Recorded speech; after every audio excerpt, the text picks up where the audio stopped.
The Academy of Worlds. The Galactic Institute of Unified Sciences was the pride of the Council of Stars. It gathered students from across 1,000 worlds, scaled, feathered, multi-eyed, crystalline, or gaseous, all eager to trade knowledge. And this cycle, the galaxy's newest species had enrolled, humans, from Earth. Their reputation was infamous. Earth was designated a deathworld, a planet of raging storms, shifting tectonics, venomous predators, and diseases that wiped out millions before vaccines caught up. The aliens whispered about them in the halls. Were the rumors true? Were humans really that dangerous? To many, the stories sounded like exaggerations. After all, the humans who walked among them seemed small, fleshy, and almost fragile. Surely they couldn't be worse than a Hulvik stone beast or a Yevkar plague serpent. The aliens would soon learn how wrong they were. Exchange Day. Each student was asked to bring a sample of life from their homeworld. A feathered Zairi rolled in a pod containing a crystal-winged song beast, its tones vibrating the air. A Hulvik lumbered in with a caged predator the size of a ground transport. A Zyther revealed a carnivorous plant that snapped shut like a steel trap. Then came Elena Ortiz, the human exchange student. She carried a small, clear container no bigger than her hands. Inside was a tiny black spider. 8 legs. No bigger than a coin. It sat perfectly still, its multiple eyes gleaming. The lecture hall erupted in laughter. That's it, hissed a scaled Hulvik. It wouldn't survive 10 minutes on my homeworld, snorted a crystalline Yevkar.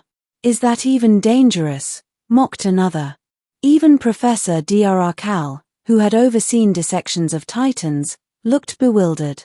But Elena just smiled. Careful. She bites. The warriors challenge. One student was not laughing. Draxa, a Hulvik warrior trainee, loomed over 3 meters tall, his body plated in natural armor. His species prided themselves on physical dominance, and he had little patience for weakness. This, insect. This is what a deathworld offers.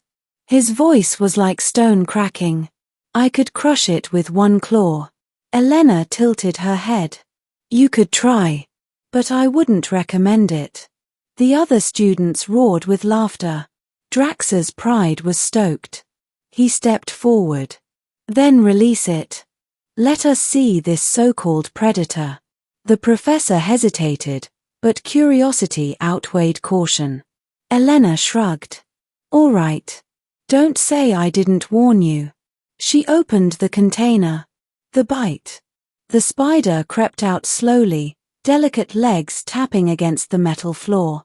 It looked harmless compared to the massive beasts that had been showcased earlier. Draxa puffed out his chest. Pathetic. He bent low, extending 1 massive claw to pin it. The spider moved. In a flash of motion too fast for the scanners to register, it darted up his leg, slipping between plates of natural armor. What? Draxa snarled, shaking his limb. A moment later, he stiffened. The spider had bitten. His pupils dilated. Muscles seized. With a strangled roar, he toppled forward like a collapsing wall. His enormous body slammed into the floor, shaking the entire hall. Gasps erupted from the students. The strongest warrior in training lay paralyzed, his claws twitching uselessly. The spider calmly crawled down, unbothered, and returned to Elena's hand. She coaxed it back into the container with casual ease. The humans' lesson. The hall was silent except for Draxa's labored breathing. Elena looked at the stunned faces around her. You all laughed because it's small. Because you think predators are only dangerous if they're big and scary.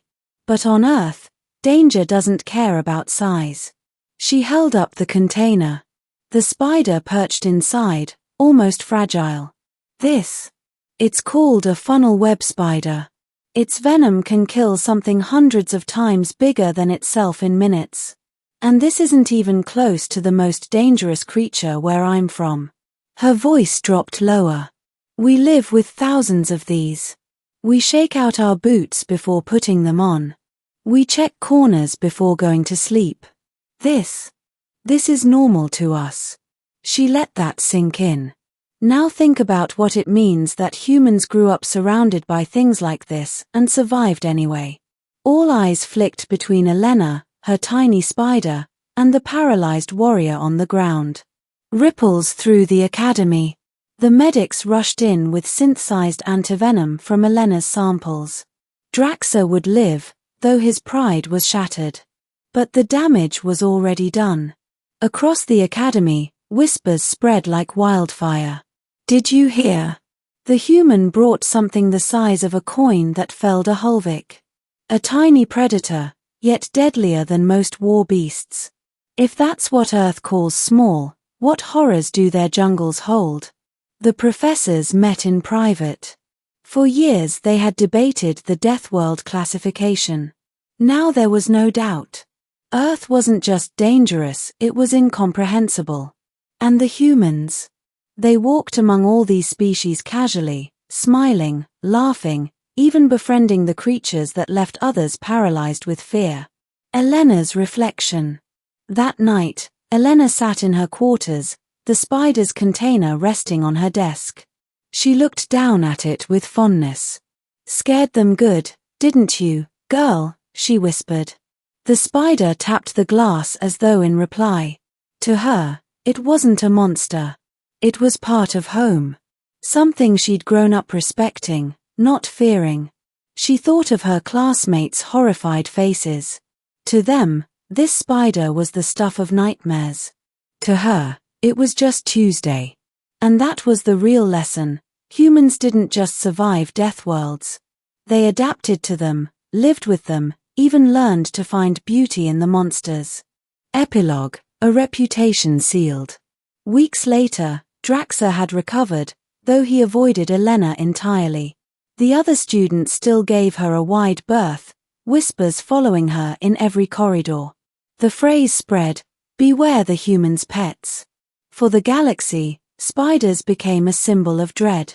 But for Earth, they were simply another reminder of resilience. And the students of the Galactic Institute would never again laugh at the small, fragile-looking things humans brought to class. Because now they knew, sometimes the tiniest predator was the deadliest of all.